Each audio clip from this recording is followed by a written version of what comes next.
వీడియోలో నేను మీకు గుజరాతీ బ్రేక్ఫాస్ట్ డోక్లా ఎలా చేసుకోవాలో చూపిస్తానండి. దానికి కావాల్సినవి ఏంటంటే శనగపిండి, మజ్జిగ, గ్లాస్ శనగపిండి తీసుకుంటే గ్లాస్ మజ్జిగ కూడా బాగా పులిసింది అయితే చాలా బాగుంటుంది. కొన్ని పెరుగు, పులిసిన పెరుగు ఉంటే దాంట్లో వాటర్ కలిపి కొంచెం పలుచగా చేసుకున్నా పర్లేదు, లేదంటే మజ్జిగ లేకుండా పుల్లబెట్టేసిన పులిసిన మజ్జిగ అయినా పర్లేదు. నేనైతే ఈ మజ్జిగ 1.5 డే బయట ఉంచేసానండి.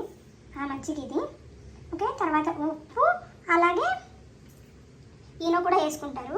అయితే ఇక్కడ ఏంటంటే చాలామంది రీల్స్లో గట్రా చూపిస్తున్నారు గోధుమ నొప్పితో చేసేది.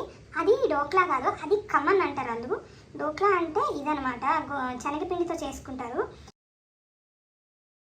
నేను ఇప్పుడు అదే గ్లాస్ మజ్జిగ వేసాను కదా, వేసాక బ్యాటర్ ఇలా ఉప్పు సరిపడి వేసేసుకొని కలిపేసుకొని పక్కన పెట్టేసుకోవడం.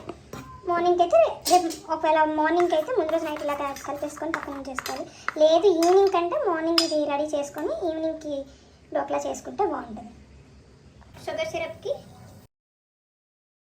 రాత్రి బ్యాటర్ కలిపి ఉంచుకున్నాం కదా, చూడండి ఎలా పులిసిందో.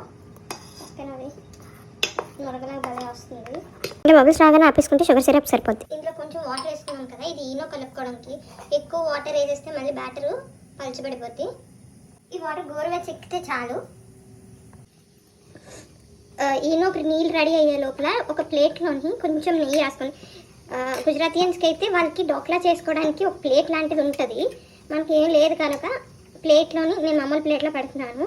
అండ్ ఇది ఇడ్లీలాగా కుడుములాగా గిన్నెల్లో పెట్టుకుంటే ఏంటంటే ఉడకదు లోపల, అందుకే ఇలాగా పలుచగా ఉన్న ప్లేట్లు లాంటివి అయితే బాగుంటుంది.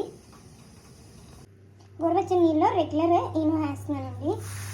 ఇంకా వేరేది ఏదైనా లెమన్ అలా వేస్తే ఏంటంటే పులుపు ఎక్కువ అయిపోద్ది. కలిపామో అది వెంటనే ఇందులో వేసేసి కలిపేసి ఏదైతే మనం ప్లేట్ పెట్టుకున్నామో ఆ ప్లేట్లోకి పెట్టేయాలన్నమాట. వెంటనే ఈనో కలిపిన తర్వాత ఎక్కువసేపు ఉంచకూడదు. ఈ బ్యాటర్ అంతా వేసేస్తున్నాను.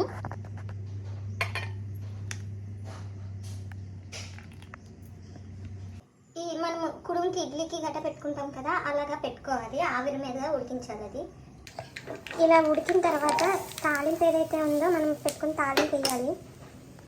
మనం ఏదైతే ముందుగా ఉంచుకున్నామో షుగర్ సిరప్ చేసి ఆ షుగర్ సిరప్ కూడా తాలింపు వేసాక దీని మీద వేయాలి. పీల్చేసుకొని కింద ఈ షుగర్ సిరప్ పీల్చుకొని స్వీట్గా కూడా ఉంటుంది. ఆ పైన తాలింపుకి కారంగా ఉంటుంది.